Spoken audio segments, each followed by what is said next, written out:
Top Democrats are grappling with their Michigan and Florida problem, and there's no consensus yet as to whether the party's decision to strip those states of their delegates should stand. Let's bring in our senior political analyst, Bill Schneider. He's watching the story for us. So, Bill, could a fight over seating the Michigan and Florida delegates be damaging for either candidate? Well, it could be damaging for both candidates and for the Democratic Party. Each candidate's interests are clear. Hillary Clinton wants the Michigan and Florida delegations seated at the Democratic Convention because most of them will vote for her. She won both contests. I think that the people of Michigan and Florida spoke in a very convincing way. Barack Obama doesn't want them seated because their votes could cost him the nomination. Those decisions would be made after the nomination, not before. But the clash of interests is turning into a clash of principles. Principle number one, rules are rules. No delegates, no campaign. None of us have campaigned there, so people have no idea what the respective candidates stand for. Principle number two, nearly 2.3 million people voted. Their votes should count. The people of Michigan and Florida apparently didn't abide by the rules because they came out and voted. They wanted their votes and their voices to be heard, and I think they should count.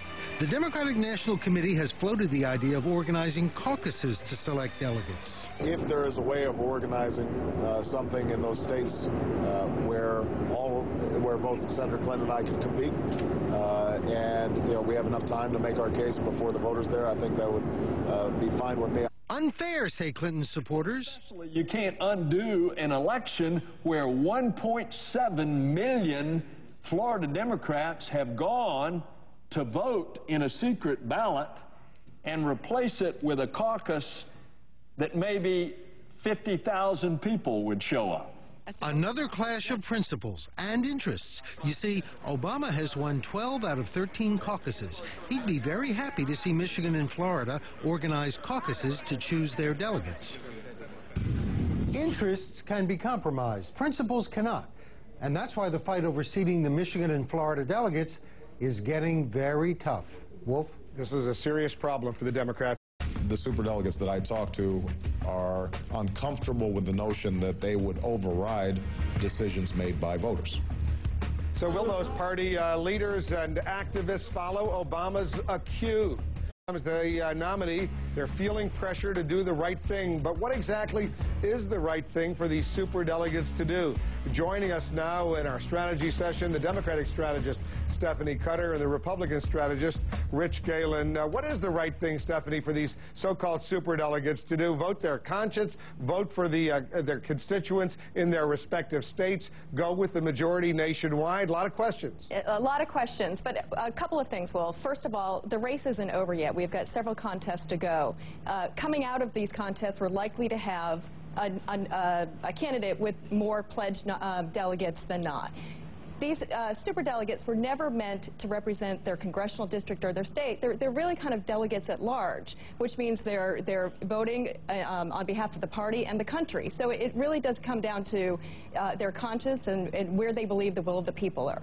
So it's certainly true, Rich, that there's no legal obligation for them to vote one way or another, but what's the political obligation on them, if not the moral obligation? I'm not sure about a moral obligation. I mean, I don't know. I mean, Ted Kennedy is a superdelegate. I mean, and nobody thinks that he's going to suddenly vote for Barack Obama, nor should he. This is no, for Hillary Clinton. For Hillary Clinton, exactly right. The White House, or the Clintons, I mean, trotted out Lanny Davis, a friend of all of ours, I think, the other day, to start the drumbeat for the fact that superdelegates are, by culture and history in the Democratic Party, free to vote for whomever they want. He mentioned Franklin Roosevelt and Adlai Stevenson and John Kennedy as the fact that the Democratic Party insiders have more often than not chosen the right person. So they're laying down the groundwork for the superdelegates to move this convention to Hillary's column. What Obama doesn't dispute is his desire to win the backing of civil rights icon and Georgia Democratic Congressman John Lewis, who has now dumped Clinton and may follow the will of voters in his district and cast his superdelegate vote at the convention for Obama. I think increasingly the superdelegates that I talk to are uncomfortable with the notion that they would override decisions made by voters. And yet, Obama wants to keep the support of superdelegates like Edward Kennedy and John Kerry of Massachusetts and Arizona Governor Janet Napolitano, even though voters in both states heavily backed Clinton. Michigan originally had 366 delegates between them, more than enough to sway this very tight race. Press. Bill, let me start with you with the first question. Okay. Is there any way for the Democrats to settle this that doesn't end up in a fistfight?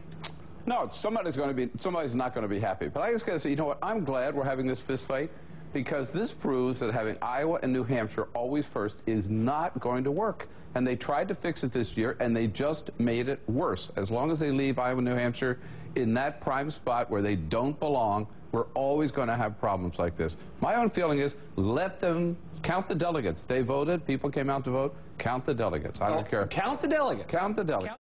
Let's listen to what Hillary Clinton said about this, what her argument is about why these people should be counted. Obviously, the people of Florida thought this counted. And I have said that I will do everything I can, if I'm the nominee, to make sure that the Florida delegates are seated. Because I want people in Florida to feel empowered and part of this process.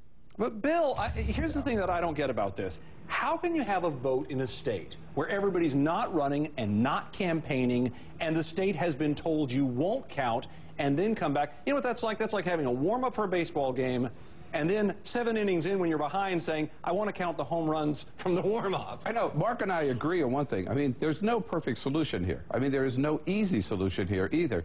But, you know, these people in Florida, they thought it counted. They came out in record. They knew what the rules were. They knew it actually didn't count. They were told it would not count. But they still came out in record numbers because they're so excited about this. And by the way, Barack Obama was on the ballot in Florida. Now, he took his name off the ballot in Michigan. I think yeah, everybody did except for her almost. Exactly. Their dumb mistake. I think she showed a little savvy judgment there. I want to quickly let us hear from what Barack Obama had to say about this very same issue, just like we did Hillary Clinton. Mm-hmm.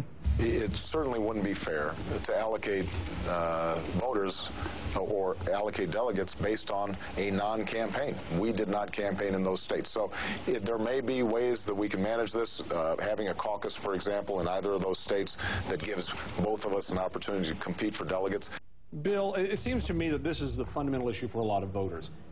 The question of fairness. It may be unfair to keep them out, but there seems to be no fair way to bring them in. Doesn't this do just a lot of damage to the Democratic Party, no matter how they settle this? Well, Democrats will work this out. Don't worry. I'm not worried about that in the long run. But at the risk of knocking the halo off of Saint Barack Obama's head, he wants to keep the rules in Florida and Michigan, but he wants to change the rules for the superdelegates. Which is the next big question. There are almost 800 of those. And so he's saying that those people ought to vote for the person who wins the most popular votes and has the most delegates and wins the most states. So he wants to keep the rules in one place and change them in the other. You can't have it both ways.